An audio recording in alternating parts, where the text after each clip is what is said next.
You are now tuned in to the Lineman Lounge, the world's thickest sports podcast, with your hosts, Mike and Evo. Como están, bitches? This is the Lineman Lounge. I am Mike. That is Evo. It is Sunday morning, 11:15. Getting off to a little bit later of a start here today, but it is week 12 of the NFL. We got picks. All the bets are coming in today. I'm hitting a fuckload. I feel it. Evo, we're a little late this morning. Apparently, you were hitting a fuckload as well. What's going on, brother? Good morning. Good morning. Good morning. Like I said, I was just lost track of time a little bit, enjoying some early morning cuddles with the lady, and now I've been rewarded with a coffee. So happy to be here. And look, we got a little bit of a shorter slate of games here this week in week 12. A lot of teams on bye.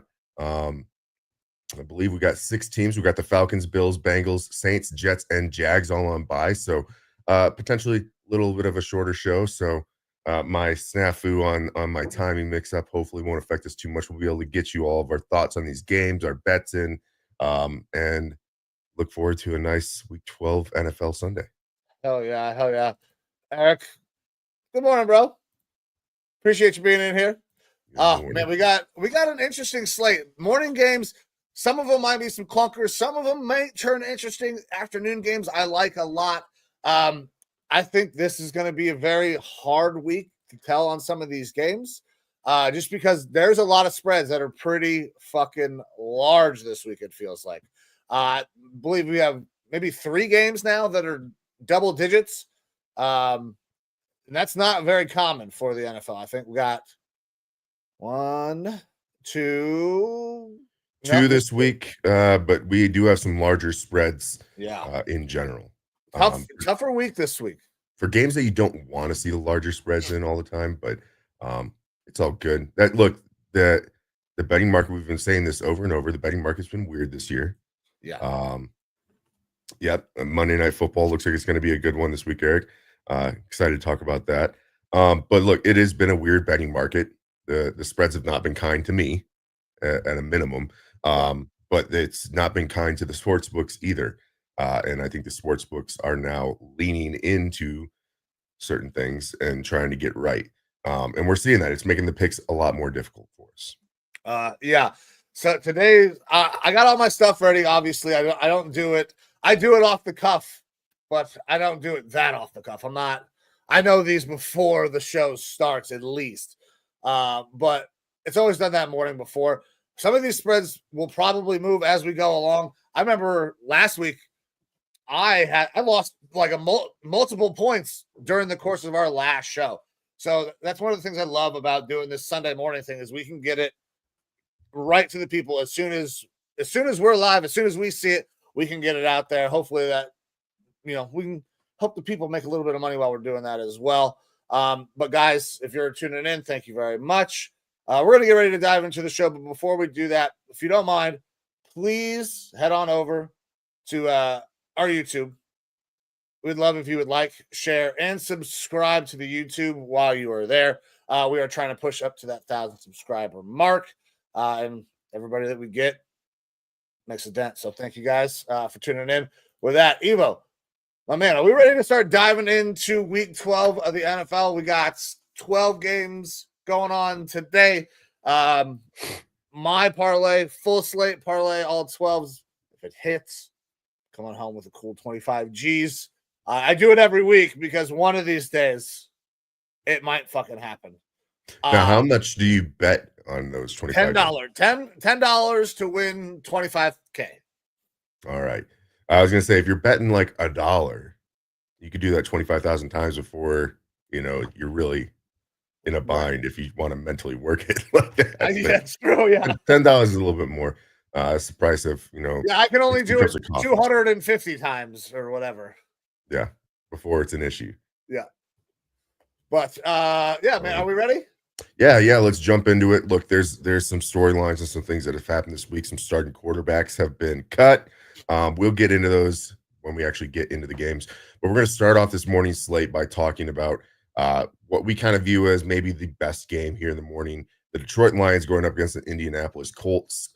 It is in Indianapolis. The game right now has the Lions favored, no surprise, by 7.5 points at -102. You can give those points to the Colts for -120 odds. Anthony Richardson starting. We've talked a lot about Anthony Richardson this year and his struggles. That being said, he comes out last game and doesn't do a half terrible job, and they're able to get a win. He's actually able to get that game-winning drive versus the Jets.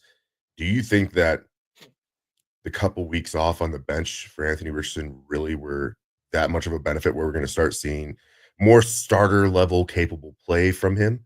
Or do you think that this Lions team is more than the 7.5 point favorite and should just absolutely be terrorizing this Colts team?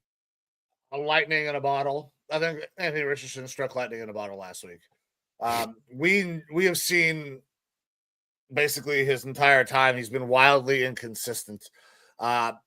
Last week is a great week. He has the capability to do that because he is supremely athletic. But that doesn't mean that is consistency. Doing it once is great. I'm not convinced that he's going to do this all of the time. If he starts to do it all the time, then sure, awesome. Let's back up another good performance with a good performance and actually build on that one. But until I see that, I have no reason to believe that's going to be the case.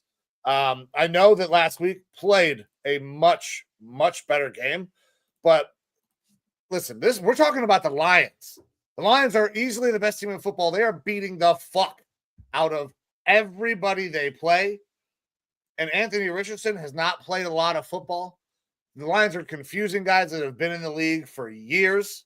Like I do not see this going well for the Colts today because Anthony Richardson has not shown that he is a consistent winner who knows how to go out and beat the best team in football. So I got to go Lions, and I'm dropping the points because until I see it backed up, I don't have the faith.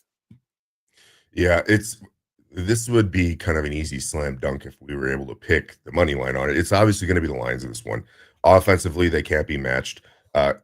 Roster-wise, I don't know if they have the best team offensively. You could point to like an Eagles team where just the pure personnel is better, but coaching and the actual performance on the field, the Lions are unmatched right now.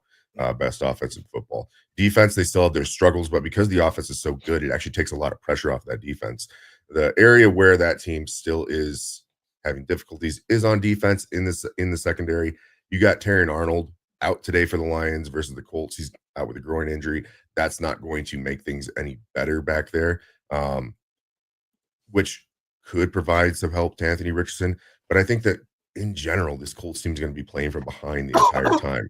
If there's one bit of solace and something that makes me kind of question, could this be a game that's within that 7.5 points, is the fact that the Colts this year, they haven't played a game where they've been that far out of it all year. The largest point spread that they've had this year was 2 weeks ago versus the Bills, where they lost 30-20. That was the largest spread in the game. Otherwise, they've always basically been within one score, which says a lot about this team. Defensively, the Colts are right around the middle of the pack. Nothing special defensively. But that middle of the pack is enough to kind of keep them in the games when they're having these explosive plays on offense. It makes me want to take the Colts plus the 7.5 points here, but I'm not going to do it. I'm not stupid. I'm going with the Detroit Lions. Detroit Lions, even with those large spreads, they tend to be very, very good against the spread. So I'm going to be taking Lions minus 7.5 on this one. Don't feel great about it. I think that, look, Dan Campbell is that type of coach that keeps the Motor City Kitties purring the whole time. They're not going to take off weeks. But at some point in time, you do kind of need to taper off a little bit to know that this is a marathon, not a sprint. They've got to give guys some rest. They've got to kind of start to slow their game plan down a little bit and prepare for the playoffs, because they are for sure going to the playoffs. They are not a lock for the 1 seed. I mean, with how many wins that the Eagles have had, the Eagles definitely could be a threat to that 1 seed if the Lions drop another game here. But the way they're playing, they don't need to go balls to the wall the entire time. So I'll drop the points here for the Lions. I don't feel fantastic about it just because sooner or later we could start to see a little bit of a petering off from this Lions team, especially once other teams start to figure out. There we go. Eric also agrees with us. He likes the Lions on the spread. Listen, Jared Goff, been in the league. This is his 9th year. The most profitable quarterback against the spread over the last decade. And he's playing in a dome today. Playing in a dome. We know that that's normally a good thing for this team. But looking back at that Colts defense, middle of the pack as far as a defense, middle of the pack. Actually, I want to say they're like the 21st ranked defense, but when it comes to like rush defense, they're middle of the pack, which we know that the Lions love to control that game script on the ground. So it's a decent matchup for the Lions, uphill battle for the Colts. But I wouldn't blame people for taking the 7.5 here with the Colts if they really want to feel frisky. Yeah, I mean, I get it. Big spread. The Colts have played most everybody close. So I'm not betting it against the Lions, I think probably for the rest of the fucking year. So all righty. But Evo, with that, I think what we should do, because we needed to get that out of the way. Producer Amber, thank you so much for cutting our clips for us when we do the live show. But we need to turn back time, baby, because we missed a recap of one of the most fun fucking football games I have watched in quite some time. The Snow Globe game, as apparently being called, was fucking awesome. Browns host the Steelers, get a fucking big time dub on Thursday night. And it was an utter shit show the majority of the game. Offenses were kind of sputtering, a lot of field goals. The weather turned to dog shit. I don't know. Jameis Winston apparently has problems seeing just normally, but in a driving snowstorm is able to pick out Jerry Jeudy in spots that the announcers can't even see him. This was just a fucking fun game all around. My Browns come out with I don't know if it's an important win in terms of the standings or any of that, or for draft picks. Obviously, it hurts that. But for the vibe of the city and for that fucking locker room, it was 100% absolutely needed to happen. Kevin Stefanski gets the nod saying, hey, he's not fucking going anywhere before this game. Great. Everybody's playing more loose. They go out, they're comfortable. I think everybody was just at ease. Allowed us to go out and play a pretty decent game. Good on defense. Myles Garrett was a fucking dog. TJ Watt didn't show up. Man, it was great. Steelers fans, suck it. Jimmy, love you, but fucking suck it, Steelers fans. It doesn't help us in the picks, but anytime you can beat the Steelers, and I know you know this, because if you only win 2 games a year, you want them to be the fucking Packers games. And that's how I feel about the Steelers. So, hey, I'm pumped. Did not help us out long term, though, but I'm fucking pumped. What did you think of the game, bro? I mean, I had to text you during the game, and I was having that kind of emotional, visceral moment watching football where I was like, I didn't care about the teams playing. I was like, this is football. This is like what you love to see. These are the types of games that you like to play when you're younger, especially because the younger you are, the less of a passing attack typically teams have, right? Right. People don't really, or kids don't develop into passers until, a little bit into middle school and stuff like that. Usually it's definitely more of a run the ball type of game, especially where I'm from up north, where you're getting a lot of bad weather like that. So running the rock is big, and playing strong defense is big. And that's what this game kind of devolved into, even though there was still good passing plays that happened. But it made the passing attack almost more exciting, because when a pass happened, you're like, holy shit, the pass actually happened. You're seeing dudes get hit right in the midst and dropping balls and stuff like that because of the weather. And like you said, like, you've got Jameis Winston, who has eye problems. He didn't even know that Bruce Arians was white, apparently, is the joke that he likes to fucking throw around there, which is fantastic. Also, Jameis Winston, what a fucking gem. Like, he's the type of guy that he is so corny. He's the good Kirk Cousins corny. Yeah. Like, that's the type of guy that you want to play for, because he's a fucking goofball. It's always like Russell Wilson. He's the cool version of Russell Wilson. Russell Wilson is the corny guy that's like, okay, we get it. You wear fucking khakis and take your kids to school in a minivan. Yeah. And Jameis is very similar in his corniness, but he's like the fun dad that, there's just a very similar, but slightly different. I love Jameis. It is possible that those become tiresome at some point because if we don't win, they can probably be a little tiresome, but when you go out and you win, give me all the pregame spiel, man. I love it. Yeah, look, I think that no one is, unaware of what's happening in Cleveland this season. It's been a terrible year. Things have not gone the way that the team, the city, everyone on that roster wanted it to go. But you always hear this common trope of, just one game. It's a one-game season. You're just looking forward to the next game. And to have a guy like a Jameis who is willing to acknowledge the situation, but still keep it aloof, keep the positivity flowing. That's the type of guy that you want on your sideline. Like he will forever have a job as long as he wants to play in the NFL, just because of the leadership, motivation, and he still has physical capability. Now his accuracy is not fantastic, his decision making isn't fantastic, but he's got an arm on him. He's going to give you the high variance plays, but his leadership and his motivational qualities are great. I feel like he is going to be the happiest, the best backup quarterback to whoever your starter is on any team that he's a part of. And that's an awesome quality to have. But getting back to the game, like we saw it go from kind of some flurries to absolute lake effect fucking snow in 10 minutes.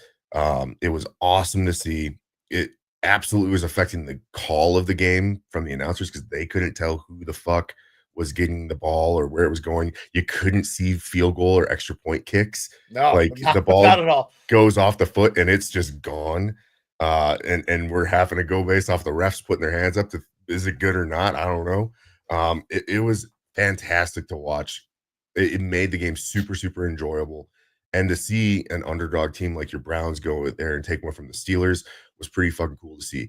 It does bring up, there's less questions or answers, I think, about your Browns team in this one, other than this is a Browns team that is, built to be able to play in the stadium, and they still have a little bit of moxie about them. And obviously the defense has something to it. But for the Steelers, they're one of those hot teams in the AFC right now. They're leading the AFC North at 8-3 now. This loss makes it way more within striking distance for that Ravens team at 7-4 to tie them this week or get ahead of them in the AFC North. So for playoff position, because I think that everyone probably believes that the Steelers are a playoff team at this point. Their defense alone has been really good, but the ability of this Steelers team is in question a little bit because they weren't able to get this dub against a Browns team that seems very gettable right now. So there are definitely playoff implications. We are in week 12 now. Playoff implications are serious. We have to start looking at these standings and seeing how things are going to shake out. So it's a big game. A lot of question marks there for the Steelers. And credit to your offensive scheme for holding TJ Watt. He was doubled and chipped on basically every single play. Everything. Didn't get a whole lot done. He's the game wrecker on that defense, and he was basically neutered. So props to the Browns in that game. It was awesome. Now, what I need to see, because also we didn't look at this on our Thursday show, I don't believe. We need to see our pick record from last week. I got no idea how I did. And we need to see if either of us made up any ground or are you still hanging around that 500 mark or not? So I am around there. Last week I went 6-8. You went 8-6. I am exactly at 500. However, I lost the Thursday night game.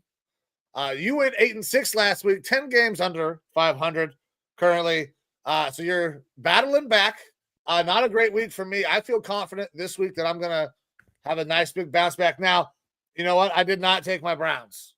I was not confident in what I had been seeing.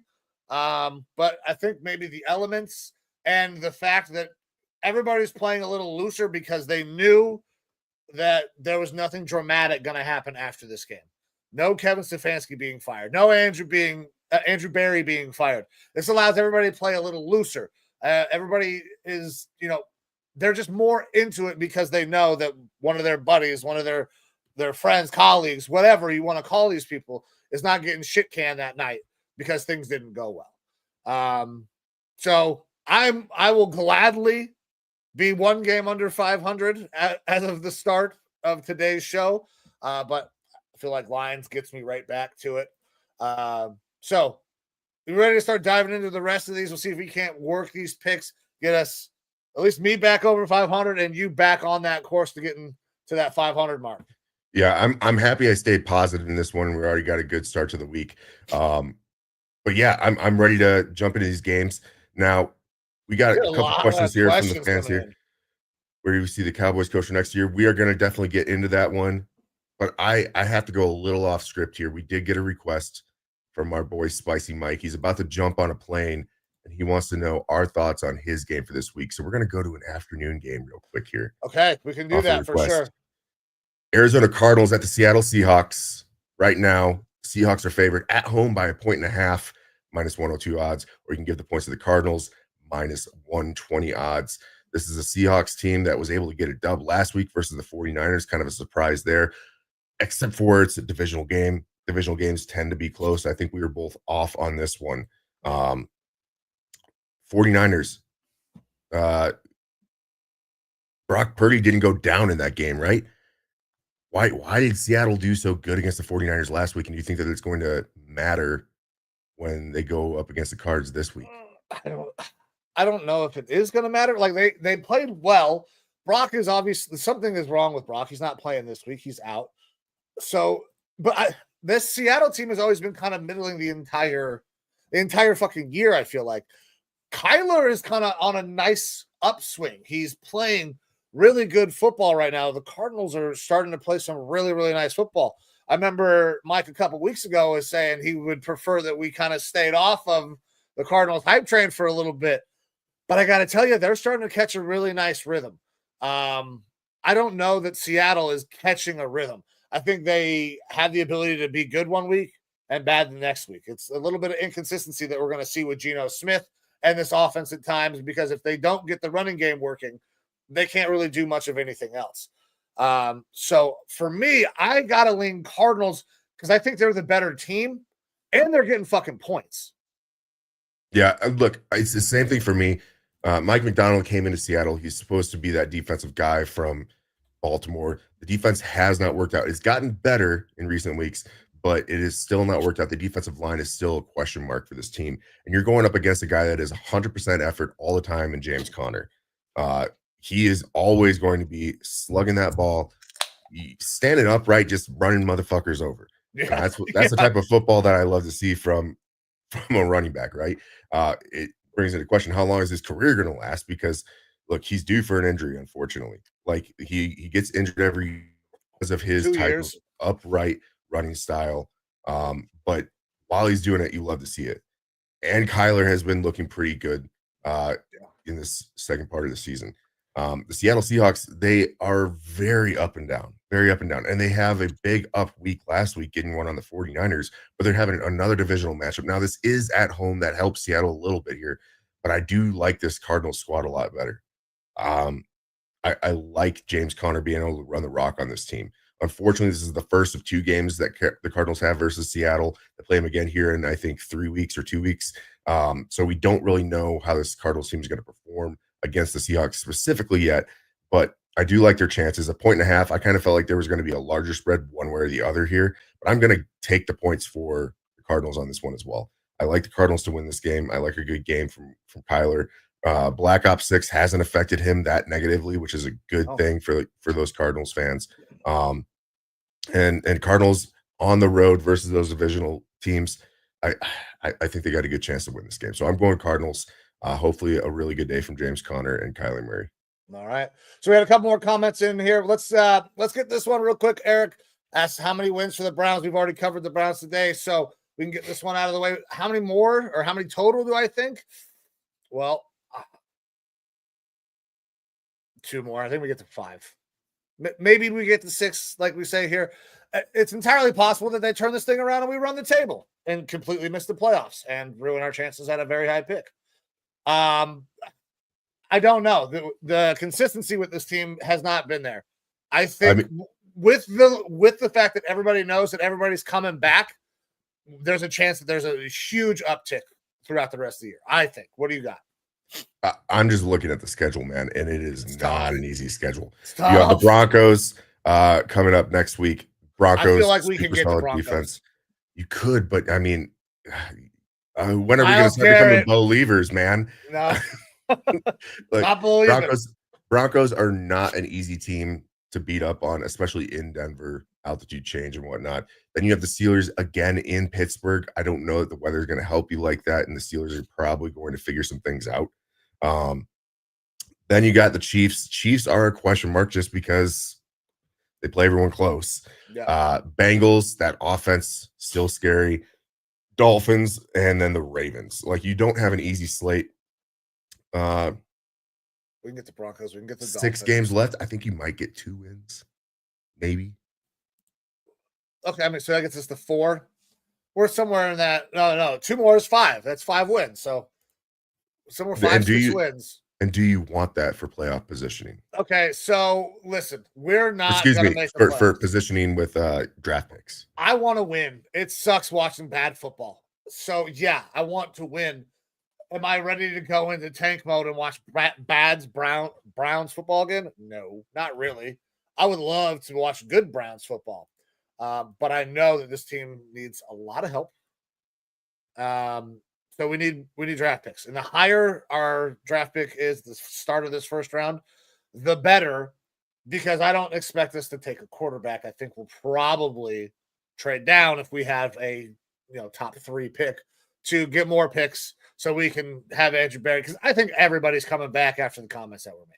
So they're going to run this thing back. There will be huge changes with the positional coaching staff, but other than that, I don't think we'll see any of the main players go anywhere. The biggest thing is, and again, I like Stefanski, but after our comments with Carmen, like, I agree that you need a little bit more grit. You've got a guy right there ready to do it in Mike Vrabel.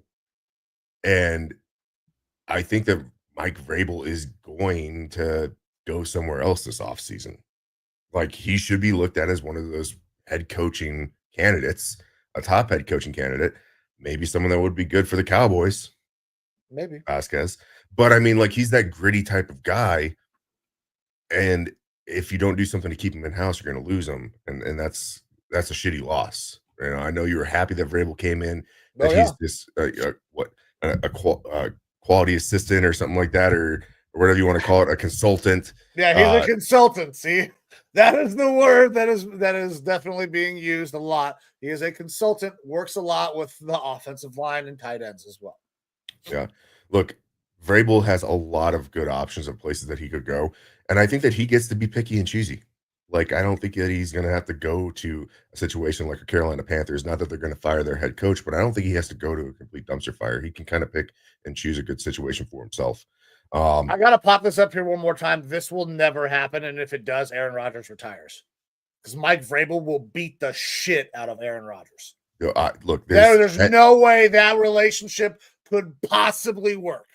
The reports are Aaron Rodgers still wants to play next year, but he doesn't want to play with the Jets. Surprise, surprise. Fine.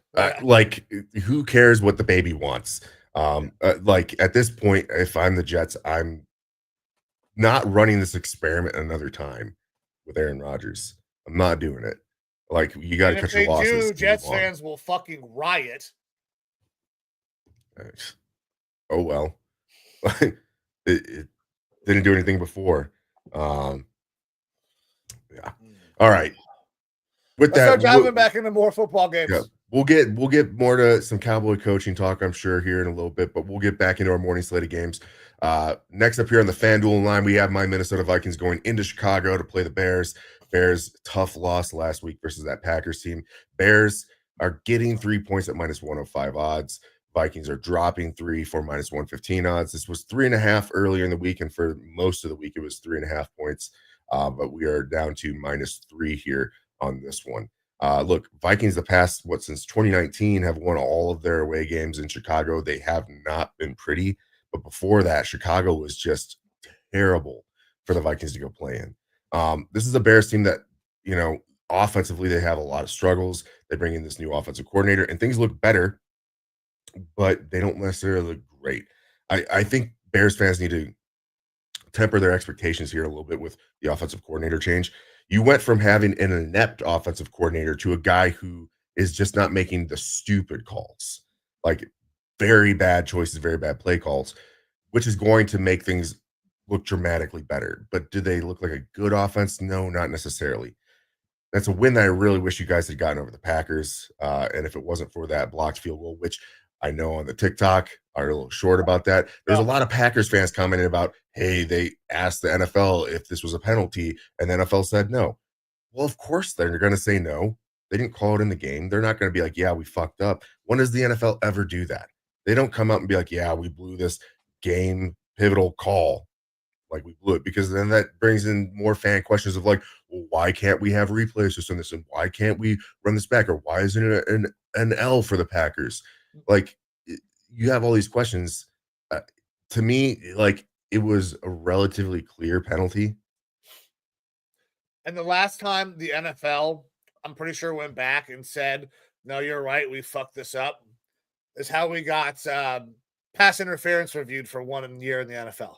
Because they went back and admitted that they fucked up the Saints call that was very clearly pass interference. And they just didn't throw the flag. They admitted it. We had 1 year where we were allowed to challenge PI. It was the worst execution of challenging a penalty that's ever fucking happened in any sport ever. And that's why they don't do it. So sure, they said, of course it's not a penalty, because they're not going to admit it again. Yeah. Because then it opens the can of worms to go back and look and review if things were fucked up. And then it happens on every goddamn play. That's the thing, is like, we want a clean game called. We want the officiating to be correct, but also you have to toe that line of like, are we going to play a football game, or is it going to be review after every play to see, was there a hold here? Was there, because there's holding on every play type thing. You could, if the replay assist is out there, it's gonna show that there's penalties every single fucking play. Yeah, that this is, to me, it was pretty clear and obvious. It's copium from the Packers fans, because they barely got a win versus this Bears team. And it brings a lot of question marks about that Packers team more than anything. Also, the comments about Jordan Love being a good mix of Brett Favre and Aaron Rodgers. Y'all are on fucking heroin. You're retarded. R word. I don't care. Like, get out of here. In what world do you think his accuracy comes close to either of those guys? It doesn't. He's really bad. He's really bad in terms of that. He doesn't have any clutch gene. That's one of the things that made both of those quarterbacks considered great, is their clutch capability to pull things out of thin air. He has not done that once in his career. Like, I'm sure this will be a fun clip to pull for producer Amber. And all the things you're saying absolutely are not influenced by the logo in the middle of your. Even if it's not, like, I'm harsh on my Vikings team. I know. You got to be harsh on your own team about stuff. If you are acting like he's the next thing, the next coming of you have to take a serious step back and look at this. I don't think he's a top 10 quarterback the way that he's playing right now, especially not this entire season. Like, he has serious accuracy issues. I don't know what else to say. Like, it's there are serious question marks for that Bears team, or excuse me, that Packers team. But what we have to get into is this Bears team and my Vikings. Yeah. Look, I'm looking forward to how Brian Flores schemes things up versus Caleb Williams. Caleb Williams has been known for holding on to that ball a long time, way too long, and that has caused a ton of sacks. That got cleaned up a little bit last week under this new offensive coordinator. He only held the ball for, I think, like 2.4 seconds on average, which is a lot faster than is normal. If they continue to do that, which they absolutely should be doing, then it's going to make it a little bit more difficult for the defense. But that being said, I'm not scared of the running attack. The Vikings have one of the better running defenses in the league. The pass defense is susceptible, but that's because people keep on having to pass on us because they can't get anything on the run, and our offense will put points up on you, so you have to pass. Can Caleb make good things happen with that? I don't know. We'll see. We'll see what Brian Flores is able to scheme up, because right now I think the game is too fast for Caleb Williams. On offense, Sam Darnold had one of his best, if not his best game of the year last week, passing stat-wise. I still think that, he needs to rein in those turnovers. That's the downside of Sam Darnold. Right. but he had a decent week last week. He's going up against a good pass defense in the Bears, though. The Bears defense shouldn't be overlooked in this one. This could be a lower scoring game, which makes me think the 3.5, like it was before, is in play in this one. It's going to be a big Aaron Jones day. The Bears' run defense is not good. They are seventh worst in the NFL. They allow an average of 4.8 yards per rush. Um, it is not a good run defense, and we need to see some Aaron Jones and Cam Akers out there pounding the rock to make this happen. If you put the ball in Sam Darnold's hands and making him have to pass big in this game, it gets a little bit scary for me. That being said, we should see an uptick from TJ Hawkinson. Josh Oliver is out for this game. TJ Hawkinson, his third or fourth game back. He's been getting more reps in practice. We should kind of see him start to get unlocked a little bit more. So expect some underneath stuff to TJ Hawkinson because you know they're going to be doubling JJ, double and tripling JJ. So this one is, I was at 3.5 points. I was actually going to take the Bears and give them the points. Vikings to win, but give the Bears the points. But I'm going to drop the 3 for Minnesota now. That at least puts me in a push territory if it's within a field goal. I think that the Vikings should beat the Bears in this one. But I'm just going purely off of the defense here. I think that the Vikings defense are going to be able to create some havoc. I also think that we could see a defensive touchdown in this game, but I'm not saying from which side. Ooh. So I took this at 3.5 this morning for your Vikings. So I will definitely drop 3 points now. You brought up Brian Flores. So you guys do a lot of pressures, but I'm not necessarily worried about pressure today because I think that the Bears are going to stick with the formula they tried to use last week and get the ball out of Caleb Williams' hand quick. What I'm expecting today is to see Brian Flores really use some interesting disguises because Caleb is going to have to get the ball out quick. If Brian Flores can disguise some things, make Caleb see one thing, make him make a decision, and then flip it on him and disguise that, you can force a lot of mistakes out of Caleb. I think that there's a possibility that there might be a defensive touchdown. I think Caleb throws something at or near the line, thinking that he's got it, and it gets taken to the house for 6. I think the disguises are really where this is going to come in, and your defense is going to take over. Sam Darnold just has to not turn the ball over to fuck this whole thing up. He has obviously been allowed free reign to sling the ball all over the yard, down the field a lot all season. I think that we will continue to see the reins pull back like we have a little bit over the last couple weeks. This is a divisional game. You have to win this game. So I would not expect to see a ton of Sam Darnold slinging it all over the yard. Aaron Jones, agree with you there as well, man. Vikings -3 feels like the right play. I think a lot of people are starting to lean that way. And especially now that it's sliding back, I think there's a little bit of a hype train. Caleb Williams is the number 1 overall pick. Good game last week. Seeing this uptick, they're expecting, okay, now he's going to take off. He's running into a buzzsaw in a Brian Flores defense, though. Yeah, for sure. All righty. Next up, we have the Tampa Bay Buccaneers going into New York to play the Giants. The New York Football Giants. Bucks are favoring this one -6.5 points. That has continually increased throughout the week. You can drop the points for -102 odds, or you can give points to the Giants for -120 odds. Quarterback change in New York, and not just a switch to DeVito, but also Daniel Jones's time with New York is done. He has been released by the Giants, which is probably the right play. You have reports coming out of New York about how he's, basically the fourth stringer, and then he's playing scout team safety and stuff like that. They basically don't want to get him hurt where, they know that they're going to move on from him by next season, and they don't want him hurt where they have to guarantee anything for injury. It's a smart move to go ahead and release him. Then you don't have to worry about that anymore. You're allowed to let this player move on, play more this year if he wants to, which apparently there is a market for him that my Vikings are in on potentially. I think any team that runs a West Coast system like a KOC a little bit, or I just forgot his name, Shanahan, is going to be in the market for a guy that can bootleg out and throw on the run. That's really where you need Daniel Jones. That's the only time he's really good is when he's moving and escaping. So I can see teams that use a lot of play action and boot action as a team that could bring him in, not to fucking start, obviously, but as a backup. And look, we know that Daniel Jones can run the ball. He's fucking White Vic. Yeah, like Vanilla Vic, all right. You can run packages kind of like the Steelers do with Justin Fields now, where he goes out there, there's still a threat of a pass, but he can run the ball. Look, if the Vikings were to bring him in at a very modest salary to be our primary backup to Sam Darnold, I'm not against it. I'm not against him being a long-term backup, to be honest.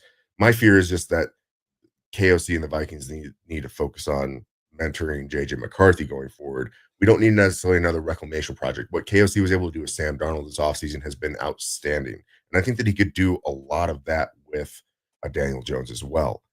But I want all of the focus to be on JJ McCarthy going forward.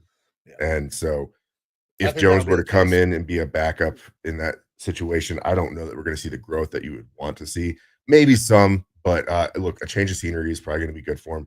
You could see a lot of different teams out here who are in need of a quarterback look to bring him in.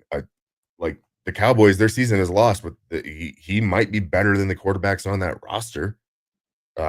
You've got the Raiders. They don't have anyone on that roster that's better than Daniel Jones right now, I don't think. So Gardner Minshew, Daniel Jones, fucking 6-1, half dozen the other. Yeah, it's not a great situation regardless. Yeah, but there's going to be opportunities for Daniel Jones. He's obviously got some talent. He's probably not a starting quarterback in this league. But either way, he clears waivers. Yeah, Giants don't have to, pay him any extra money beyond what they already owe him, and the team that gets him isn't going to have to pay him anything special from that contract standpoint. So the Daniel Jones era is over in New York, and it really points towards this offseason. It's going to be interesting for New York and seeing how they attack that quarterback position. But looking specifically at this game today, you have the Tampa Bay Buccaneers. Is Mike Evans back? I know you're on Mike Evans' watch. Mike Evans, from all reports, should be back. I have not checked the late game this morning. Let me do that right now. But either way, Tommy DeVito going in. We don't know what sort of Tommy DeVito we're going to get for the Giants. Mike Evans is back, baby. Mike Evans and my receivers are finally back. I had Mike Evans and Nico Collins. Started off the season fucking spectacular, and then got hurt, and my entire fantasy season just took a complete nosedive down the shit. Yeah. Yep. But we got Tommy DeVito starting. We don't know what sort of DeVito we're going to be getting. Now, you got all the paisanos who are going out to the game, I'm sure, today in New York. I'm sure that's going to be a boost, if you will, motivationally to some of those Giants fans.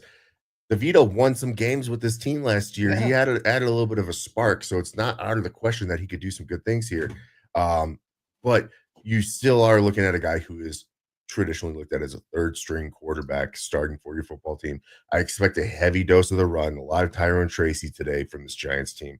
That means that Giants are probably going to be a little bit lower scoring. The Bucs, they have the capability to put up numbers. 6.5 is a little bit out there for me, but I'm going to drop the points for Tampa Bay here. I like Tampa in this game. I like them to win, and I think that they can cover by at least a touchdown versus this Giants team. And also, look, it is just not motivationally sound to be dropping your quarterback midseason. The rest of the guys in that roster, like, you're going to have low-end guys on the roster who are playing for their jobs, but the rest of the guys on that team know, hey, our season is over. We're not playing for a whole lot. It is tough to motivate a team like that. So I'm not expecting like spectacular play except for more at the fringes of this team. Tampa Bay, however, they still have a lot to play for. They're still in it, in the race for the NFC South. So expect them to still play hard.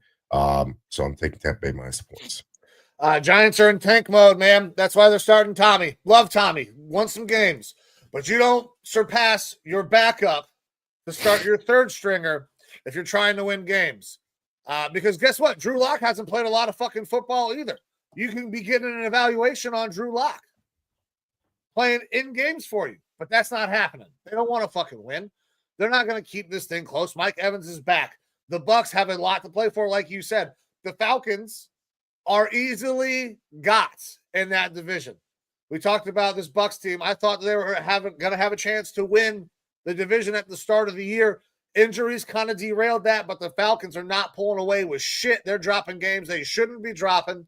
The Bucks go out. I think they get a big win. I think now I got this morning at 5.5. Sucks that it's gone up a point already since the time I placed my bet to now, but I'm going to drop it anyways. Bucks -6.5. All righty. Next, we have the New England Patriots going down to Miami playing the Dolphins. Dolphins are favored -7.5 points at -108 odds. You can get the Patriots plus 7.5 points for -112 odds.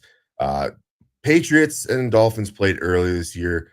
We're talking about what is this, week 5 that they played each other. And it was a loss for the Patriots. Dolphins win 15-10.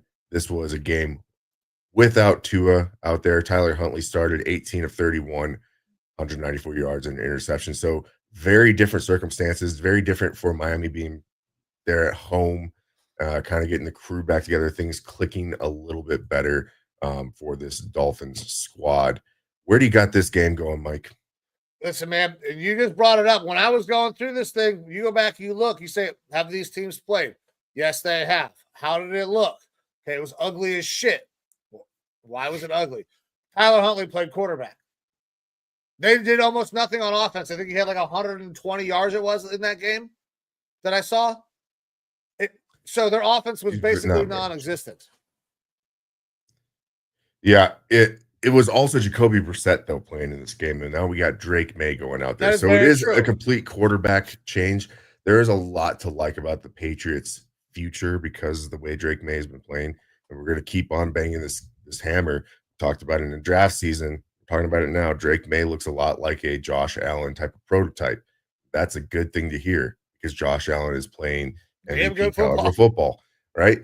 Drake May's not playing MVP football, but he's got a little bit of spark, and that's a nice thing to see. Is it enough to keep the Patriots within 7.5 points, though, in this game, where you have a Dolphins team that goes out last week, they kind of stomp on a Raiders team that's not good, 34-19. I don't know if we can really say it. The Dolphins are back by any means, but they're definitely looking better. They're a much better team with Tua out there. I think they are a much better team with Tua. I think that the fact that Huntley played and they scored so low, I understand Brissett played. The Dolphins are a better team than the Patriots, especially when Tua's playing. We have talked all fucking year about where is Jalen Waddle? Where is Jalen Waddle? Where is Jalen Waddle? I think that this is the week where Jalen Waddle actually shows the fuck up a little bit. I got him part of my Lineman Lounge parlay. Would not normally pick a guy that has not produced. I think this is a big week. The title of this thing is some shocking predictions. I think Jalen Waddle goes the fuck off this week. Going up against a Patriots secondary that is easily got. Well, if he does that, he's going to be going off on my fantasy bench because I don't trust him. Understood. I like it. I like Jalen Waddle today. I know Eric's in here commenting he thinks Tyreek can Tua. I think it's Waddle today. And his yards are low. I think big offensive day from the Dolphins down there in good weather in Miami. Give me the Dolphins dropping the points, even though I know it's a lot. 7.5 is a lot. I think they are much, much better. This Tua-led Dolphins team has shown that they could be very dynamic on offense. They can go to a playoff game. Now, obviously, go win playoff games or be in the playoffs years prior. I think that they're a lot better at this point if he's fully healthy. So, yeah, give me the Dolphins. All righty. And look, the Dolphins, the Patriots, divisional game normally is closer, but the Dolphins have a lot more to play for. Look, the difference between these two teams record-wise is not much. Patriots are 3-8. Dolphins are 4-6. The difference is that the Dolphins are playing for a hope of a wild card, and they kind of have to shoot their shot going forward here. A very uphill battle, but if they're able to get one here on the Patriots, they got the Packers, Jets, Texans, 49ers, Browns, and Jets again. Finish out the year. Both those Jets games could be wins. this Patriots game could be a win. If they're able to eke out a couple wins, maybe they get closer to 500 and could possibly backdoor their way into playoffs. I don't see it happening. I'm not making that bet. But it's out there. So the Dolphins still have some to play for here. They're only Patriots 2 games back. Don't. So I'm gonna also drop the points here with the Dolphins. I really want to take the Patriots in this one plus the points. I do because I think that May provides that boost. But this Dolphins team is still a bunch of dogs. They're playing for a lot right now. So we're gonna go with the Dolphins. Dolphins -7. Holy shit. How many more morning slates how many more morning games we got? Couple? Well, actually, yeah, just quite a few. Just a couple here. There's quite a few. All right, next up we have the Tennessee Titans at the Houston Texans. Texans are favored -7.5 points, -118 odds. You can give those points to the Titans at -104 odds. Another game that I don't like the spread being more than a touchdown. Texans are the better team here, but they haven't been blowing people out. It's worrisome to me to drop this many points for the Texans. They've also not been looking great in the second half of games, allowing other teams to get back into it. Do you think Will Levis and the NA Slinger has what it takes to keep it within a touchdown? All right, so we gotta talk about the use of mayonnaise slinger there because that was inappropriate, Evo. Inappropriate. No, Just because you were late this morning because your mayonnaise slinger was busy. Look, he's got a cannon on him. Yes, he does. Yes, he does. And he likes mayonnaise. Yeah. And he is known to pop that mayonnaise off real quick. His short game is fucking immaculate. All right. So here we go. The Titans, I do not know if Will Levis provides any sort of pop. And if we're worried about late game things where the Texans are not good at the end of games, the person who might be the worst in all of the NFL in late game situations might be Will Levis. He's thrown at least 2 games away already this year. So I'm not worried about anything late game where the Texans don't perform. Will Levis might just give him a fucking gift. I'm dropping the points. Texans -7.5. They're obviously the better team. Sure, the Texans have found some nice things on offense. Ridley has shown up and done some things, but it's not impressive to me. Give me the Texans -7.5. Joe Mixon. Also, you got a little bit of hate on the Joe Mixon take, saying he's one of the top 2 running backs. He's played fucking phenomenal. If you don't like, his stats are lower because he missed some time. That's the only reason that his stats are lower than some of the people that were named, like a Derrick Henry. So I'm right there with you. Texans for sure. And look, I will eat crow on that. Derrick Henry kind of slipped my mind. I think that of the 3 of those guys, big fumbles for him though this year. Yeah, that's the issue. Is if I'm going to clap back at all, and I really don't want to, because Derrick Henry should be considered in that top 3. Saquon, Joe Mixon, and Derrick Henry. Derrick Henry's having a phenomenal year. The problem is that Joe Mixon has been very consistent when he's on the field. Yep. Like, his consistency and his impact to that offense has been extremely noticeable. Derrick Henry is still having some games where he's having mistakes, he's having down times, not putting up a ton of yards or the big fumbles. So that's what drops Derrick Henry down a little bit for me. I still stand pat that I think Joe Mixon and Saquon are probably the top 2. Derrick Henry's right there on their heels, though. And I don't mean that to denigrate Derrick Henry at all. I think he's having a phenomenal year. It was more just me not bringing up Derrick Henry in that conversation, I think, is the problem, which he absolutely should be a part of that conversation. So, well, you know what happens on the internet. Disrespect. Yeah. You know what happens on the internet. If you say you like one thing, that means you don't like the other. Yeah. Yeah. Absolutely. I'm going to give the Titans the points to this one. I don't know why. I feel it in my plums. This is a plum pick. Evo's plum pick of the week. We're going for +7.5 points here. I think that the Texans are going to play down to their opponent. Unfortunately, they're a much better team playing in Houston. They should be a much better team. And winning by more than a touchdown makes sense to me. I think for whatever reason, plum pick, Texans are going to keep it within that 7.5. All right, Evo, first disagreement of the morning slate. Yeah, we have to have some of those here sooner or later. Yeah, had to. I don't know if we're going to have a disagreement here in this next one, though. Dallas Cowboys at the Washington Commanders. In Washington, the Commanders are dropping 10.5 points right now at minus 112 odds. Give those points to the Cowboys for minus 108 odds. This Cowboys season is over. It makes 100%. sense at this point. Spread is this big. Commanders, like Jaden Daniels, is still looking good. He's had a couple rougher weeks, but he's looking to be a little bit healthier. You're getting a full complement of this Washington Commanders team going out there. This might be the first game that Marcus Lattimore actually plays in, so the defense is getting a little bit of a boost. I don't have a good reason why not to drop the points here. I think that the Cowboys might struggle to put up 10 points, and I think the Commanders can easily put up 20 points. Can you sell me otherwise? Can I sell you on it? I doubt it. But that's what I'm doing. I am taking the Cowboys plus the fucking points. They are in a bad spot. Everybody knows. Listen, and this Commanders team is really fucking good. They have the Rookie of the Year on their team. They just got better. This is a divisional game. The Cowboys could for sure get blown the fuck out. But they have been getting blown out. Eventually, those teams get tired of that shit. We saw the Jags getting blown out, and then they start to fucking battle back. We're about at that turnaround point with the Cowboys.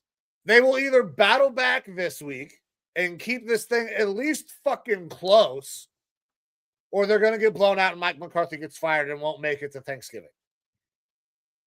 I think the players don't give a fuck anymore. I think the only ones that give a fuck are Michael Parsons and CeeDee Lamb. And maybe that's just because that's the two biggest names on the field and where the cameras are at. But look, I think a lot of these guys are just kind of like, yeah, let's pack it in. Let's look towards next season and let's hopefully get some new coaches in here. I don't know that Dallas has a lot to play for right now. Like, they don't like the coaching staff, I don't think. I think there's trepidation with ownership. They're playing on a field that is scary to play on. Like, I'm dropping the points for the Commanders here. I like this Commanders team. I like them to be able to put up big numbers versus this Dallas team that hasn't looked good in any facet of the ball game this year. Well, listen, I don't want to steal your plum pick of the week. I'm gonna have to come up with my own thing. But I'm playing the Cowboys on the gut feel. This is a gut feel on the Cowboys, keeping it close to just try to salvage some tiny respectability so they can continue to talk shit because they're Cowboys fans. Yeah. They could tank it, 100%. They probably should tank it, but I don't know. Probably should. We had Roberto Gersolini coming here asking about those Titans. I love that idea, actually. It's not a terrible idea if he's going to continue to play. It's a terrible idea for Titans fans. Yeah. But like, it makes a lot of sense that this could fit. Because the Titans are like, I don't know that the Jets are going to outright release him. They absolutely could and just call it a day and move on. But you could probably still trade him for something. At a best. You know, like, I would think a third or a fourth, but just based off of name value and everything, you could probably get him for a second. If there's a little bit of a market for that. I would never. Way. I would never, but I think that you could possibly get just based off of name value. You could possibly do that for like a second. Are you calling Tepper? Maybe Tepper would give you a second round pick because he's a fucking moron. Yeah, sure, that's possible. Yeah. But either way, like, it only makes sense to me in the fact that they need a quarterback there in Tennessee, and it's Nashville, and Nashville is one of the hot areas for people like Aaron Rodgers to go to. Yeah. Like, I feel like he might like that city. So I could see that happening. That's the only reason why. Look, I don't think that there's any real good situation where you want to bring in Aaron Rodgers, because you're scraping bottom of the barrel right now. So, like, if you need a quarterback, sure, but if you want a headache, fucking let me sell you a bottle of whiskey. You can just drink that down and have a headache and feel terrible about it on Monday mornings. And it's a lot cheaper than an Aaron Rodgers. You walk in, give me half your money, I'll kick you in the nuts, and we'll call it a day. Yeah. Don't like it. Next up, Kansas City Chiefs going to the Carolina Panthers. Panthers on a win streak. Panthers looking pretty fucking good. And if you want, you can give the Panthers 10.5 points for -105 odds, or you can drop the 10.5 for the Chiefs here at -115. Chiefs coming off their first loss. Yeah. They probably are going to want to get back on track there. And what better spot to do that than going up against the Panthers? I don't think there's any question here. Chiefs are going to win this game. It's just, can you stomach the 10.5 points in this one? Where are you at? I am going to drop the 10.5 points. I'll preface it right now. Because I think what the Chiefs are really good at is what is going to really stifle this Panthers offense. The Panthers offense, I know you have been, somewhat critical. You like him, but you're not a big fan. But Chuba Hubbard sneakily worked his way into the top 5 top rushers in the NFL this year. Over 800 yards. Has been very effective as a runner at like 5 yards a carry as well. The Chiefs defense, though, is incredibly effective at stopping the run. If they stop the run of the Panthers, the Panthers are going to be forced to rely on the little guy to go ahead and basically make all of the plays. Behind an offensive line that's a little bit porous, going against one of the best pass rushing interiors the AFC has to offer in the Kansas City Chiefs. I know that the Chiefs do not typically cover, but great game script tells me the thing that the Panthers are going to want to do, they're not going to be able to do, and the Chiefs are going to dictate the entire tempo and get what they want when they want it. So I'm going Chiefs, dropping the points, covering -10.5. Yeah, and look, I you know me, I hate double-digit spreads. This is a big one versus this Panthers team that has just been fucking rolling, getting Adam Thielen back, I think, as well. Big time there. I think the Chiefs want to bounce back. They want to have a little bit of edge and grit about them. They're about to get a lot healthier. Pacheco is about to be back. He's not playing in this game. Signed DJ Humphries, so a little bit of offensive line help there. I'm going to have to drop the points here for the Chiefs. I hate doing it. I wish I could just pick the money line in this one because it's a slam dunk. But Chiefs will drop the points here.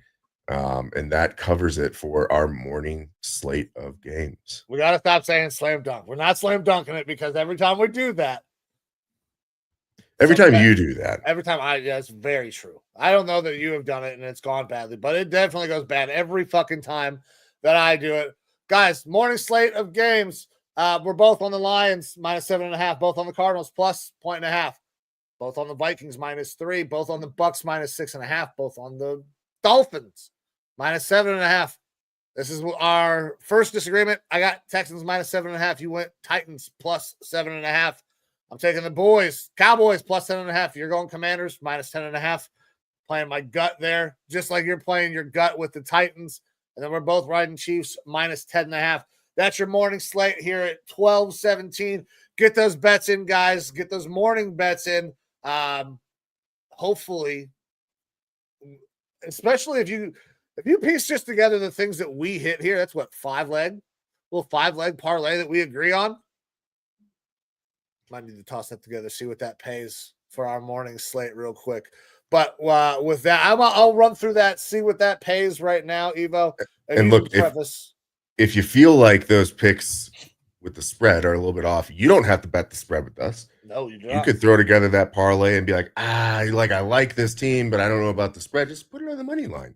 It's still going to help you out a little bit there if you're doing a 5-legger. So not a terrible look.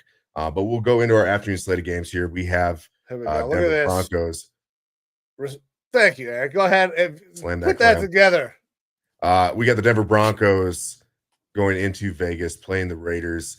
Raiders are getting 5.5 points here, -110 odds. Or you can give or drop those points for the Broncos for -110 odds as well. This is a little bit of a rivalry game. I don't know if the rivalry is the same. It feels like it's lost its luster a little bit with the Raiders moving to Vegas, but maybe that's just me personally. There's going to be a lot of Raiders fans there, but also probably a decent amount of Broncos fans because it's not that far of a jump to take a little frontier flight out to Vegas there and watch your team play. Look, we're going to keep hammering this home. People are starting to become believers. Bo Nix has been playing pretty damn good. And that defense for the Broncos is still not a joke. I'm dropping the 5.5 points here for the Broncos. I don't really like anything that's going for the Raiders right now. They don't have an answer at quarterback. They don't have an answer at running back. They've got a dearth of talent at wide receiver. You have a solid tight end who is doing things way outside of what the rest of his team is doing. And the defense is a lot of question marks as well, middling average to below average there. The Broncos, they have a lot to play for still. Like, they are definitely in the thick of it right now. So getting every win that they can matters. They're going to keep playing hard through the stretch. And I don't know that the Raiders are going to do anything razzle-dazzle wise to knock Bo Nix off of his spot. So Broncos minus 5.5 points. I'm not a believer in that respect. I don't think that he's going to be best thing since sliced bread, but I'm believing what he's putting out this year. All right. So listen, man, I gotta go the same way. But before I do that, I told the people I'd look it up.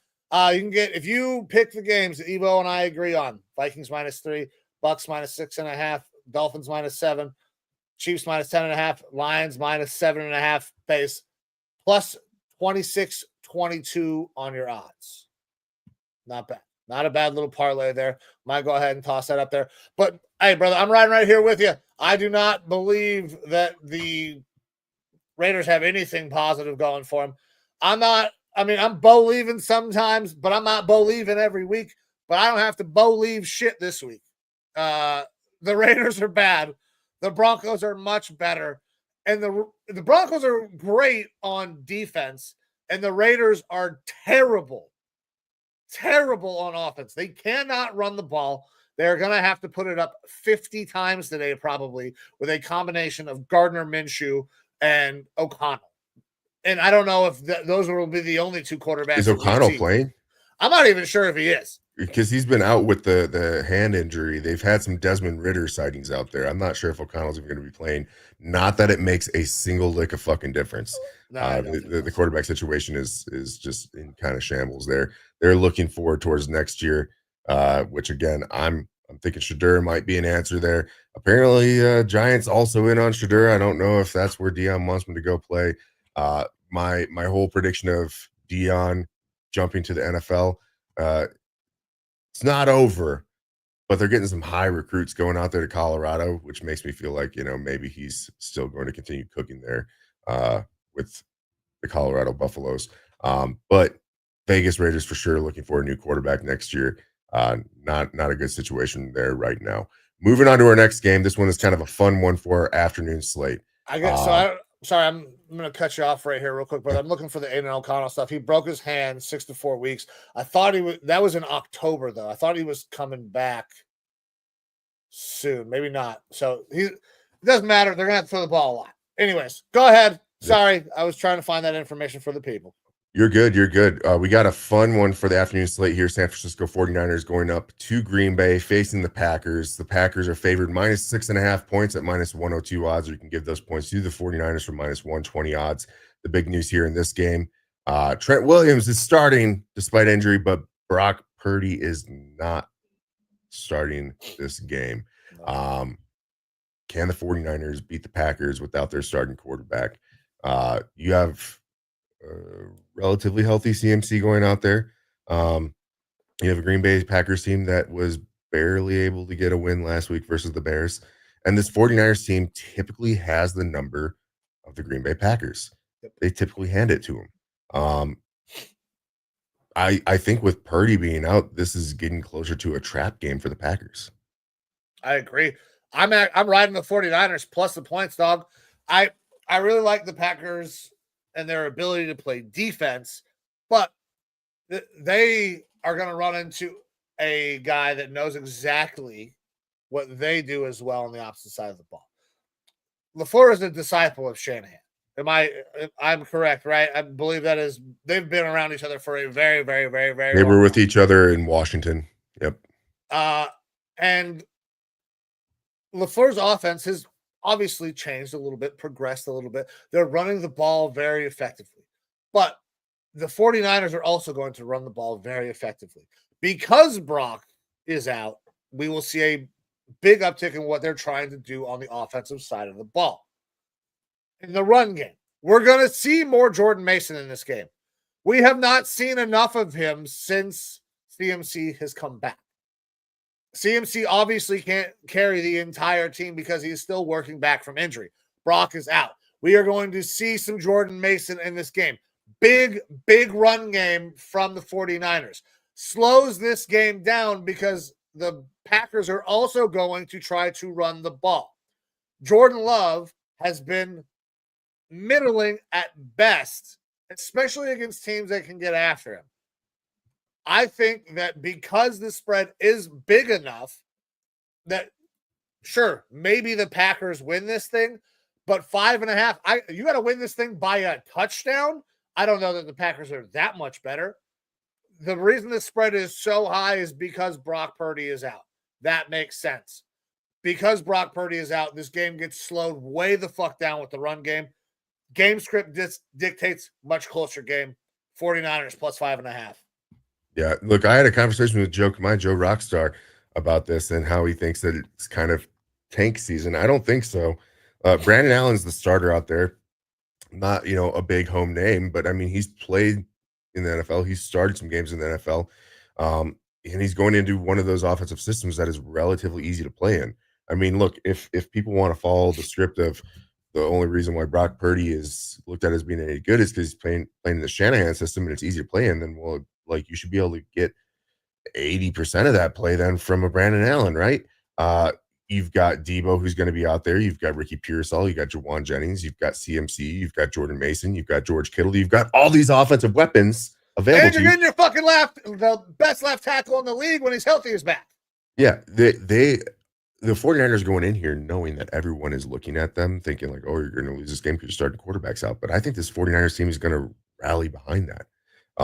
They know that if they want any chance to stay in this season, which they are not out of it, they're at 500 right now. They're not out of it. If they want to go forward, they have to win this game. They have to win a game versus a team that is looked at as a playoff team. They have Green Bay's number. They're going to go into Green Bay, and I think that they're going to win this one outright. So yeah, give me the 6.5 points for the 49ers. Oh, it's 6.5 I know that now? It's 6.5. Look, fuck! I got it at 5.5 earlier. 6.5, I'm for sure doing. Yeah, look, this isn't me just being a Packer hater.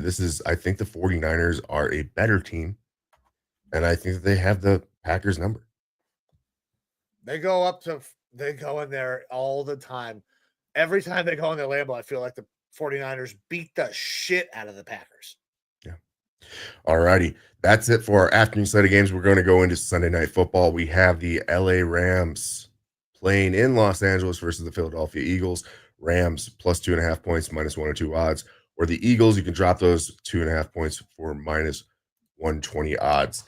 How do you feel about this Sunday Night Football game, Mike? Are you excited for it? Do you think it's a good matchup? Should it have been moved around maybe with another game?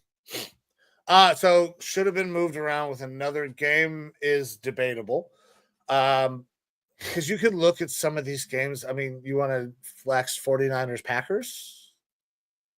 I mean, who are we going to If you had done it before Purdy went out, it would have made sense to me. Yeah, but I don't think you need to flex it out because both of these teams are still vying for playoff position. I think the Rams are a fringe playoff team. I think the Rams have potential to win this fucking game outright. So I'm taking the Rams plus 2.5. The Rams are getting healthy. The Rams can play football. They are very, very well coached. The Eagles, we know, have been on a roll. They are hot. Saquon is a fucking dog.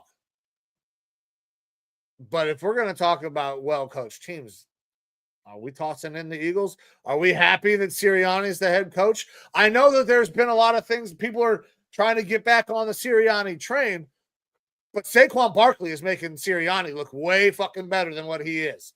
Saquon Barkley is making this offense way better than what it is. If the Rams can play any amount of run defense in this game, I think they win this thing. Rams plus the points. I was going to go with the Rams as well in this one. I'm going to drop the points with the Eagles. We got to have a little bit of differences here. I think that this is, look, the Eagles, I think that their run that they've had is a little bit overrated, right? They have won, 6 straight. Again, this was versus the Browns, the Giants, the Bengals, Jags, Cowboys, and Commanders. with the two notes there being the Bengals game. They won 37-17 versus a very good offense. And the Commanders, a good overall team, but still up and coming. That was 26-18. The other teams that they've been going up against haven't been that special. And I don't mean that in the meanest way, but like they haven't had the toughest competition. I think that the Eagles are getting a little bit overinflated by the populace with who they've been playing. That being said, they just have tons of offensive firepower for the Philadelphia Eagles. They should be able to roll over the. Look, Quinion Mitchell's possibly the best cornerback in football right now as a rookie. He's playing fantastic. You know that's going to mean either one of Puka or Cup is getting locked down on every single play.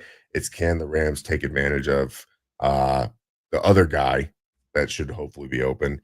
The Eagles defense has been playing good. I'm going to drop the 2.5 points for the Eagles in this one. They should win this game. I was considering taking the Rams, but we're going to have some differences here. A little bit of parity here. Yeah. But speaking of parity, by the way, I think I missed writing down a game because there's supposed to be 13 games this week, right? Thursday night plus 12 today and Monday.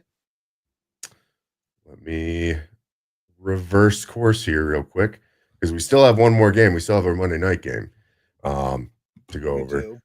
See, you got Vikings, Bears. Yep. You got Lions, Colts. Yep. Pats, Dolphins. Yep. Bucks, Giants. Yep. Cowboys, Commanders. Yep. Chiefs, Panthers. Yep. Titans, Texans. Yes. Broncos, Raiders. Didn't write that one down. We welcome the Broncos. There it is. There's the one I missed. Packers. All right. We're doing it live, folks. There we go. We're doing it fucking live, baby. All right. And that was Broncos minus, it was 6.5 or 5.5. 5.5, I believe. 5.5. Yep, 5.5. But that takes us into our Monday night game. We have the Harbaugh Bowl, as it's being dubbed. Baltimore Ravens going into LA versus the Chargers. Chargers getting 2.5 points here. Ravens minus 2.5 at minus 118 odds. It's minus 104 odds if you want to give the points to the Chargers in this one. The Harbaugh Bowl. Look, I think the Ravens are possibly right there neck and neck with the Lions as the best team in football if they had a defense like they had 2 years ago, but they don't have that. That is why the Ravens are what they are. Lamar's putting up MVP style football right there neck and neck with Josh Allen. This Chargers team has completely flipped the script as well. They've done really good things, become a good running team. Justin Herbert, in I believe 5 of his last 6 games, has thrown for over 220 yards per game. So the passing game is starting to get going with who's playing wide receiver, Quentin Johnson and Lad McConkey. Look, Mike McConkey here, most white boy name ever. But they are starting to put together a full complement football team. And the Harbaugh boys are going to be duking it out here in this one. I expect this to be a really good game. It should be a fun game to watch. Two teams in the AFC that are both expected to possibly make the playoffs here with the way that they're playing. I'm going to take the points for the Chargers. Like, if I think that it could be a relatively even matchup, I'm going to take points where I can get them. So I'll take the Chargers plus the 2.5 in this one. All right. So the way you started your thing there, I was like, man, I'm going to be completely opposite. Because I think right now, the Ravens are kind of a little overrated.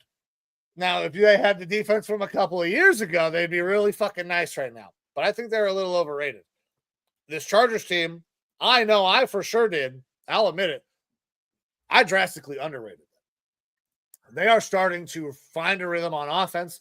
Their run game is really good. I like what J.K. Dobbins is doing. I like the fact that they're mixing other guys in, keeping guys fresh. Herbert, we know, has a big arm, is finding his ways to take shots. Ladd is doing a really nice job in his role, working out of the slot, giving Herbert a security blanket that it feels like. And the Ravens have kind of scuffled, man.